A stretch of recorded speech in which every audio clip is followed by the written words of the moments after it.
Dyma ni yng nghanolfan cneifio Meirion ar gyfer Rhagbrawf nesaf, y trydydd Rhagbrawf o 10 ym mhen campwriaeth yr adran ganolradd erbyn hyn ar stondin rhif 1. Mae David Short o Gymru, yr ail stondin ydy Hamw Dister, yr holl ffordd Awstralia, a wedyn Ike Francis ar 3, ar 4 Harry Nancifel, y ddau o yna'n cynrychiolwyr Lloegr, wedyn Jack Davies ar 5 ac ar 6 yn y pen draw.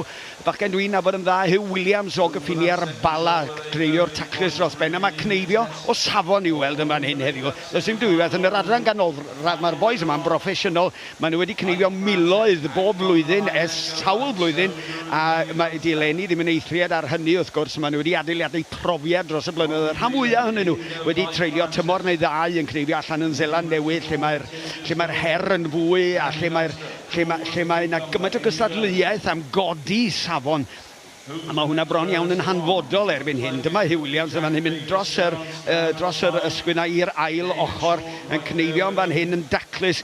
Mae'r rhai cneifio yn ddigon taclus a ddigon gofalus i sicrhau bod chi'n mynd trwodd i'r Rhagbrawf nesaf, mae'n ddrwg neu rownd cynderfynol. Dyna beth dwi'n sôn am. Y deunaw bydd yn mynd trwodd allan o'r bechgyn yma i gyd i'r rownd cynderfynol.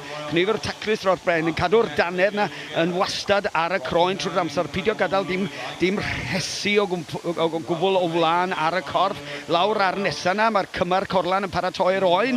Ar un wan, da ni'n gweld David Short, wedyn yn cychwyn yr oen nesa. Y gwlan bol na'n cael ei daflu o'r neilltu.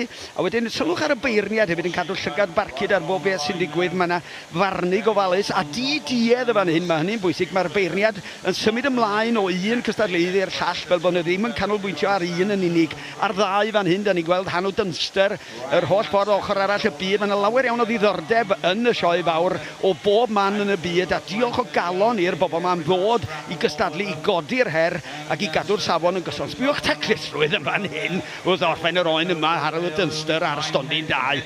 Rhagorol fyswn i'n dweud, a mae o yn troi, pwyso'r botwm coch. Dyna chi, be ydy profiad a perfformiad. Chwarae teg efo.